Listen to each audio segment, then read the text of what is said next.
Le Bitcoin, certains en sont fans, d'autres s'en méfient énormément. Mais bon, de façon purement objective, il faut dire que cette crypto-monnaie performe sur les marchés, même si c'est vrai qu'elle est un tout petit peu volatile. Eh bien, c'est l'occasion pour nous de vous présenter Keplerk, qui est une entreprise spécialisée dans l'accompagnement de tous ceux qui souhaitent placer leur argent dans le Bitcoin. Adil Zakar, bonjour. Bonjour, monsieur Landreau. Vous êtes le CEO de la société. Alors, le service de vente de Bitcoin par Keplerk a été lancé il y a un an. Quel bilan vous en tirez avec les points forts et puis aussi les points faibles?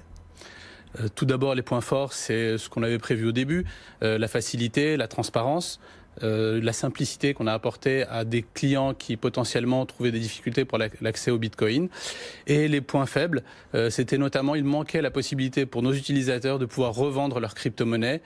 Et aujourd'hui, c'est chose faite. On a activé la possibilité pour nos clients de pouvoir revendre leur Bitcoin sur nos applications et sur nos interfaces. Et vous vous êtes rendu compte au fil du temps qu'il n'y avait pas un profil type de client, qu'en fait, il y avait beaucoup de gens qui venaient vous voir. Totalement. Le premier profil qui a été séduit par l'offre, c'était naturellement les crypto-friendly, qui apprécient la simplicité.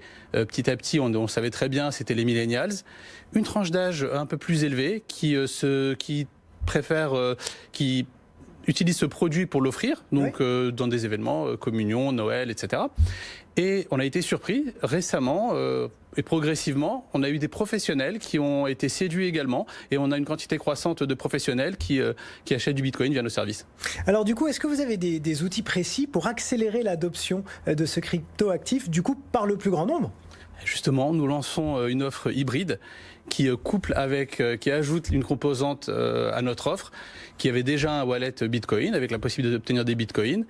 Et on a rajouté un compte en monnaie électronique et une carte Visa qui permet d'utiliser ces bitcoins auprès de tous les commerçants et de tous ceux qui acceptent la carte Visa. Donc ça y est, le Bitcoin en fait a fait un petit peu peur à beaucoup de gens il y a quelques années, mais il rentre réellement dans la réalité là.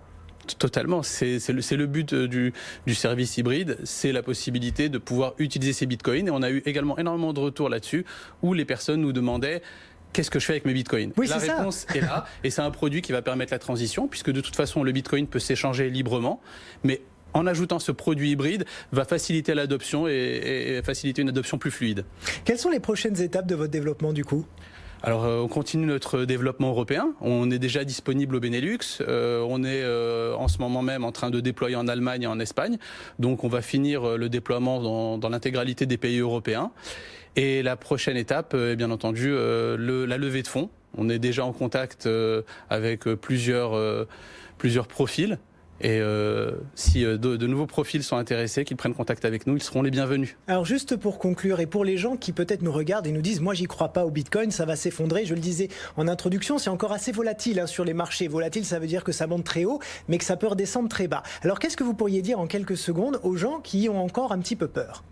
Le Bitcoin n'est pas un outil, il n'a pas été créé pour spéculer. Ouais. Le but du Bitcoin, c'est une utilisation justement pour du paiement dans la vie de tous les jours. Et c'est l'axe de développement de Keplerk, où le choix était de proposer des outils qui permettaient d'utiliser le Bitcoin, de l'obtenir facilement et de l'utiliser tout aussi facilement.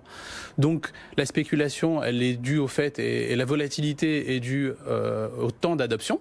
Et effectivement, c'était depuis 2009. Et puis on voit clairement que depuis 2009, la valeur est croissante. Il y a eu des hauts et des bas, mais toute fluctuation subit des hauts et des bas. Donc c'est pas une fluctuation linéaire, mais c'est une fluctuation croissante. Oui, tout à fait. Eh bien, merci beaucoup Adil Zakar, CEO de Keplerk. Du coup, le Bitcoin arrive dans la vraie vie. Merci beaucoup.